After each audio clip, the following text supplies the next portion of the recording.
The sacred bonds that define our lives. Genesis chapter 2, 18 to 24, the foundation of human relationship. The first reading from Genesis, we witness the creation of the first human relationship. God declares it was not good for the man to be alone, and thus creates a suitable partner for him. This passage emphasizes the inherent need for companionship, for we are not meant to live in isolation, but in communion with others. The union of Adam and Eve symbolizes the foundation of marriage as a sacred covenant where two become one flesh. In our own lives, we are called to cherish and nurture a relationship, especially in marriage. This union is not just about companionship, but about reflecting the love and unity of God.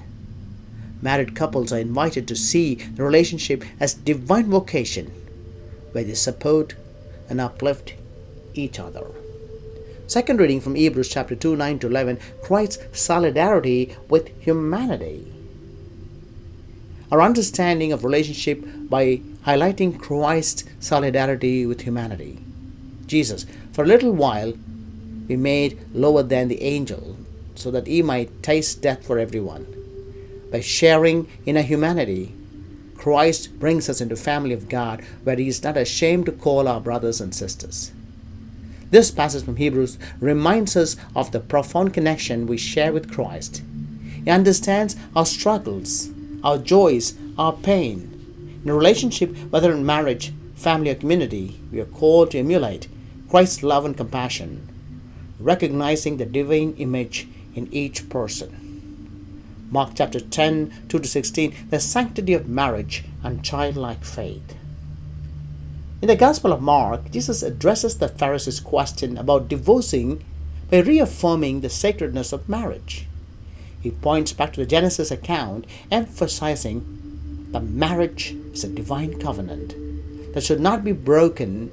Jesus also blesses the children, underscoring the importance of childlike faith, a faith that is trusting, faith that is humble and open to God's will. In our own marriages, we are reminded to uphold the sanctity of the bond we share with our spouses. Just Jesus calls us to protect the unity of marriage, he also invites us to approach God with childlike faith, full of trust and openness. This faith should be cornerstone of relationship, guiding us in a daily interaction. Altogether, the readings from Genesis, Hebrew, and Mark collectively invites us to reflect on the sacred bonds that define our lives, from the first human relationship in Genesis to profound solidarity Christ shares with us in Hebrews, and finally to the teachings of Jesus on marriage and faith in Mark. We are called to honor, protect, and nurture our relationship. Let's strive to live in communion with one another, cherishing the gifts of marriage, family, and community, and approaching God with a childlike trust that opens our hearts to His grace. Therefore, what God has joined together, let no one separate.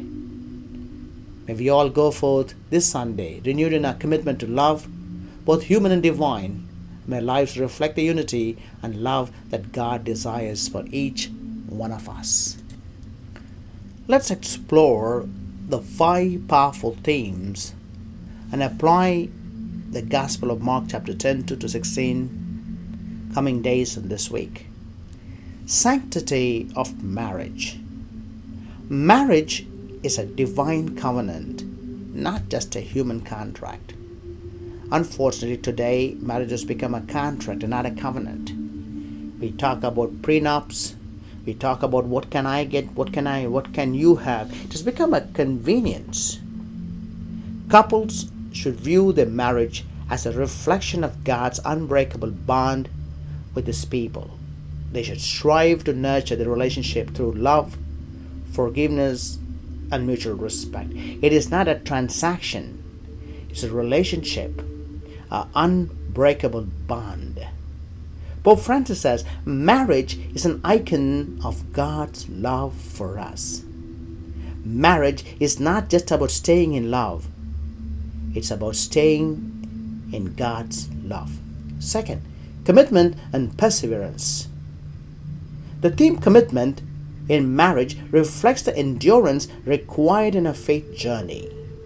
In the face of challenges, couples are called to persevere, seeking God's grace to overcome difficulties together.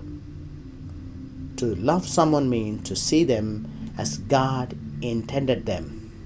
Commitment isn't about never failing, it's about always getting back up together. Forgiveness in relationship.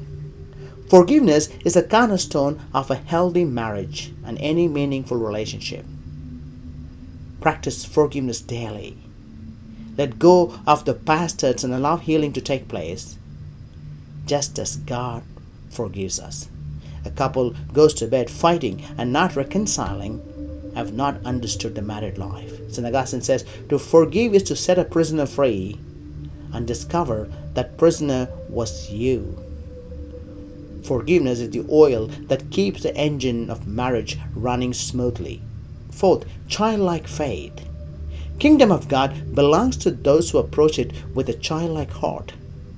Embrace a faith that is trusting, faith that is humble, and faith that is open to God's will. We be willing to let go of control and trust in God's plan for our lives. Unless you become like little children, you cannot enter the kingdom of heaven. Matthew chapter 18, verse 3. To reach the heights of heaven, we must kneel like children. Passing on the faith. The faith we hold on is a treasure that must be passed on to the next generation. As elders, we have the sacred duty to guide and inspire the younger generation, sharing the experiences and wisdom in faith in schools and families, in homes, workplaces. The greatest legacy one can pass on to one's children, grandchildren, is not money or other material things, but rather a legacy of character and faith. The most valuable inheritance you can leave is the gift of faith.